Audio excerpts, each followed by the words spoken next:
Welcome to our Acts presentation for January 2021, The Church and the Communion of Saints. This is section 8, Saints in the Anglican Tradition. So if you go to the prayer book preface, it describes prayer book liturgy throughout the ages and the history of the church in England. This is an important way that we know that saints are critical to the Anglican tradition.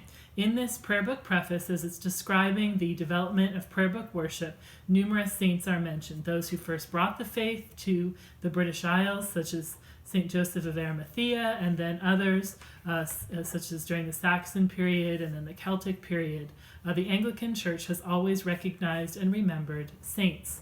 Not in the way that some other traditions, such as the Orthodox or the Roman Catholic tradition, do, but more of a ground up. So for us, saints are those Christians who the people around them recognize as having lived a life of extraordinary holiness, and who the church at large would like to remember because of the way in which Christ has especially moved in their lives. So really, when we're telling the story of a saint, we're telling the story of the actions of God.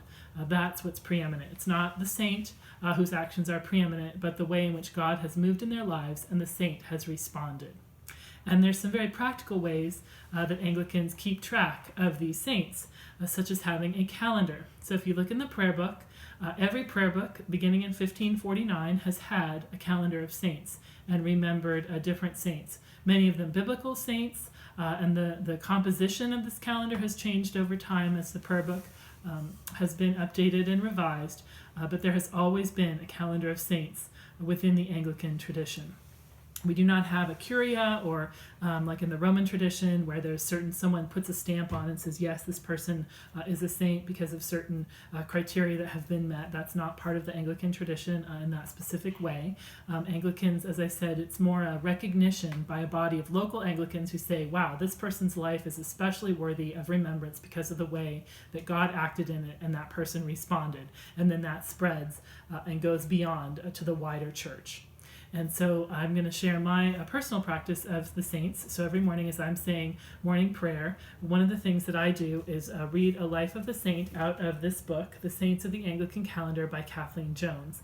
The Church of England calendar, it specifically follows, just gives a brief life of the saint. There are lots of these kinds of books and compilations of the lives of the saints. So I would suggest that you take a look and find one that works for you. But I found that particular one to be inspiring to me every morning as I read through. And Mary is going to share the practical way in which our family cultivates the practice of the life of the saints. Thank you. So every morning during our morning worship, we start off being the church in the home with the scriptures. We read the scriptures, especially those most relevant to the story of the saint that we're going to be reading that day. We say psalms, and then we use the calendar to determine which saint story we are going to read that day, and then we read their story. We remember what it was that God did in their lives, and we remember how they responded to that, and then we read the collect that the church has provided.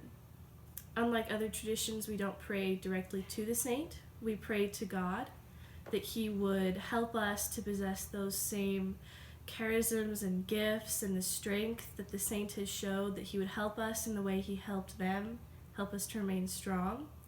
And then we finish with the Apostles' Creed, remembering the whole church and what we believe. Thank you. So the calendar that Mary showed is the Anglican Church in North America's liturgical calendar. This can be obtained in the back of your prayer book. This is simply a printed form of that calendar, and it shows the appropriate liturgical colors and includes the Sunday lessons. Your parish may order them, and if not, they're available through Ashby Publishing, makes them available for the Anglican Church in North America. But it is simply a reflection of the Book of Common Prayer calendar. That's where it comes from. And this book that Mary mentioned is the Lesser Feasts and Fasts. a compilation of the lives of the saints arranged for worship. So it includes a collect and appropriate readings, as well as a description of the life of the saints. This particular edition is still from the Episcopal Church, printed in 1997. The Anglican Church in North America, as I understand it, is currently working on an updated version that will reflect the Anglican Church in North America calendar. There are also, and these are ones that I particularly enjoy reading with my children, many Lives of the Saints for children. And I highly recommend that if you have children, grandchildren, or children in your parish, that you consider adopting a practice of teaching them about the lives of the saints. All people need heroes. All children need heroes. They look for that in the culture. We in the church have heroes and heroines of the faith that we have, that we can share with them, that they can see what it is to live the life of Christ. Because again, the life of a saint is the life of Christ. Thank you.